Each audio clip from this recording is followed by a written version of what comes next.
Good morning India. दोस्तों नमस्कार। दोस्तों हमारे चैनल की कहानियाँ रोजाना सुनते रहने के लिए आप हमारे चैनल को सब्सक्राइब जरूर करें। साथ ही अगर आपको ये वीडियो पसंद आए तो आप इस वीडियो को लाइक करना ना भूलें।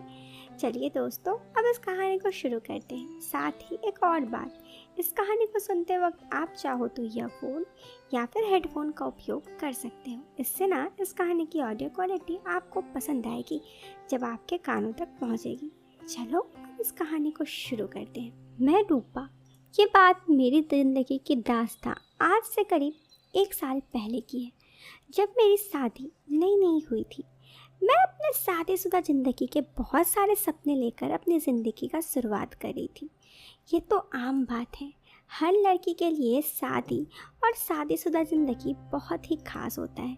मेरे दिल में भी मेरी ज़िंदगी को लेकर हजारों ख्वाब थे। मुझे क्या पता ये ऐसे कुछ हो जाएगा। अब मैं आपको इससे पहले की कहानी बताऊं, ज़रा अपने बारे में बता देती हूँ। मैं एक बहुत ही साधारण सी लड़की हूँ, मिडिल क्लास फैमिली से बिलोंग करती हूँ। मेरे घर पर मेरे माँ है। मेरे पिताजी की मौत कई साल हो चुके हैं। पिताजी की मौत के बाद मुझे और मेरे भाई को मेरी माँ ने ही पाल पोस कर बड़ा किया था। फिर जब मेरी उम्र 19 साल हुई तो उन्होंने मेरी एक अच्छा घर देखकर शादी दे दिया। अच्छा घर बोले तो एक दिन मेरी एक मौसी आई और उन्होंने मेरी माँ से शादी के लिए जिद करने लगी कि बेटी बड़ी हो गई है, अब शादी कर दो। उस वक्त उतनी मेरी माँ की मन नहीं था शादी करने का, लेकिन उनके सामने वो कुछ न बोल पाई। और फिर जब एक अच्छा रिश्ता आया तो उन्हें भी लगा कि शादी करवा देनी चाहिए। मेरी शादी हो गई।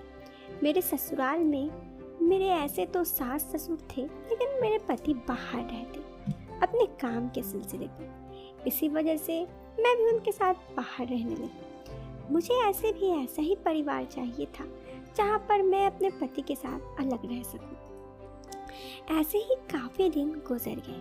फिर मेरे पति का एक दूसरे कंपनी में जॉब लग गया। यहाँ के जॉब से वहाँ का सैलरी ज़्यादा था, इसीलिए मेरे पति उस कंपनी में जॉब के लिए चल दिए। वहाँ पे जॉब करने के बाद मेरे पति अक्सर थोड़े देर आने लगते। अब उनकी सैलरी बढ़ गई थी तो मैं उन्हें कुछ बोलती तो वो मुझे हमेशा ये कहते कि अब सैलरी बढ़ी है थोड़ी सी तो मेहनत करनी ही पड़ेगी ना। उनके बात मुझे सही लगता। फिर वो मुझे कहते कि देखो ये मेहनत तो मैं हम दोनों के लिए कर रहा हूँ। बात तो वो भी सही थी, तो मैं कुछ नहीं बोलती उन्हें। लेकिन पहले मेरे पति का व्यवहार मेरे लिए बहुत ही अच्छा था। वो मेरे साथ समय बिताते, मुझे कहीं घुमाने ले जाते और काफ़ी देर बैठकर मेरे साथ बात भी करते। लेकिन जब से यहाँ पे जॉब लगी थी जैसे सब कुछ बदल सा गया था। मेरे पति हमेशा काम पे बिजी रहते। कभी कभी तो मैं अपने पति को गुस्सा के बोल भी देती कि पैसा कमा के क्या करेंगे आप, अगर लाइफ में खुशहाली ही नहीं रहेगी। तो इन सब बातों में मुझे ही डांट पड़ जाता। फिर मैंने बोलना ही बंद कर दिया। फिर धीरे धीरे मैंने देखा कि मेरे पति अक्सर अब रोज़ाना रात के करीब 8-9 बजे आने लगे। मुझे ये सब बात एकदम हजम नहीं हो रही थी। 2-3 दिन तो मेरी इस बात पे जब पति से झगड़ा हो गया तब मुझे मालूम पड़ा उन्हें दारू पीने की आदत लग गई है और वो रोज़ाना दारू पीने चले जाते हैं ऑफिस के दोस्तों के साथ। ये सब कुछ इस ऑफिस में आने के बाद से हुआ था, जब से वो इस नए ऑफिस में आए थे तब से ही। और फिर दारू पीने के बाद वो घर आते। अब ज़्यादा दिन हो गया था तो मेरे पति को इन सब चीज़ों से कोई ये भी नहीं था कि मैं उन्हें डांटूंगी। मैंने उन्हें बहुत समझाया पहले, लेकिन फिर भी वो नहीं समझे। तो मैंने सोचा कि चलो आपको जो करनी है आपकी लाइफ करो, मैं कौन होती हूँ बोलने वाली। फिर मैंने बोलना ही छोड़ दिया और दोस्तों इसका परिणाम बहुत बुरा हुआ। मेरे पति हर रोज़ दारू पी के आते।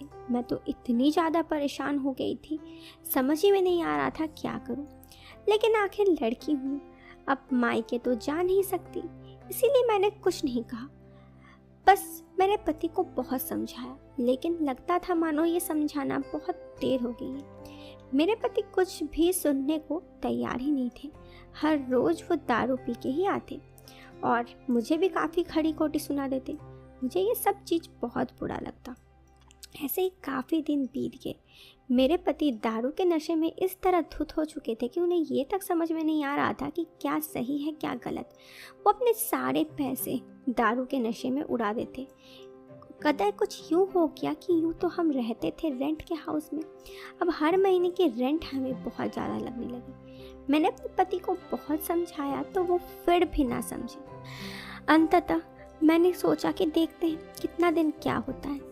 ऐसे ही एक दिन मेरे पति दारू के साथ साथ जुआ भी खेलने लगे। ये बात जब मुझे पता चली तो मैं बहुत परेशान हुई। अब मैं आगे क्या कर सकती थी, मुझे कुछ समझ में नहीं आ रहा था कि मेरे लिए क्या सही है क्या गलत। मैंने कई बार मेरे पति को कहा कि ऐसा मत कीजिए, लेकिन वो मानो सुनने को तैयार ही नहीं थे। लेकिन जब मेरे पति नहीं सुने, एक दिन तो हद तब हो गई जब मेरे पति अपने दोस्त को लेके आए। वो असल में आए थे घर के कुछ सामान बेचने। उन्होंने जुए और दारू में अपने सारे पैसे लुटा दिए थे और उन्हें पैसे देने के लिए उन्हें घर की सामान बेचनी पड़ी। मुझे बहुत बुरा लगा। मैंने बहुत समझाया लेकिन ये कुछ नहीं हुआ। उनका वो दोस्त सारा सामान लेके चला गया। मेरे पति को अब तक अकल नहीं आई थी। उन्हें अब तक समझ में नहीं आ रहा था कि आखिर वो कर क्या रहे हैं। ऐसे ही काफ़ी दिन और गुजर गए। एक दिन मेरे पति अपने घर 2-4 दोस्तों को लेके आए। मुझे समझ में नहीं आ रहा था कि आखिर मैटर क्या है। मैंने उनसे पूछा तो कोई कुछ नहीं कहा मुझे, बस वो अपने काम पे ही लगे रहे। फिर वे लोग हमारे घर पे ही बैठ के दारू पीने लगे। अब मैं क्या कर सकती थी, मैंने कुछ नहीं किया।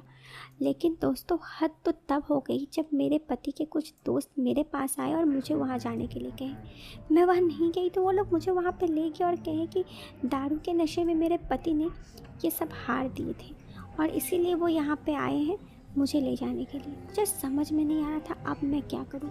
इसीलिए मुझे लगा कि वहाँ से मैं भाग जाऊँ। मैं उस हालत में किसी तरह वहाँ से भाग गई क्योंकि मुझे समझ में बिल्कुल नहीं आ रहा था कि क्या सही है क्या गलत।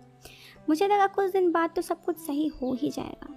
लेकिन जब कुछ नहीं सही हुआ, मेरे पति को मैंने जब एक दिन पुलिस को फ़ोन करके उन्हें दारू छुड़ाने केंद्र में भेज दिया और मैं लाइफ में एक जॉब करने लगी ताकि हमारा परिवार चलने लगे। करीब 6 महीने बाद मेरे पति वहाँ से ठीक हो के आए। उन्हें अब अपनी गलती की एहसास तो हो ही चुकी थी, तो मैंने उन्हें दोबारा कुछ नहीं बोला, बस ज़िंदगी की एक नई शुरुआत की। इन सब चीज़ों में 1 साल बीत गए। उम्मीद है अब आगे की ज़िंदगी सही होगी। आगे क्या होगा कुछ नहीं पता, लेकिन मुझे अब भी नहीं लगता कि मैंने कोई गलती की है। आपको क्या लगता है? आप कमेंट बॉक्स में अपना जवाब ज़रूर दें। वीडियो के पसंद आने पर आप इस वीडियो को लाइक कर सकते हैं और चैनल पे पहली बार आए हैं तो बेशक चैनल को सब्सक्राइब करें।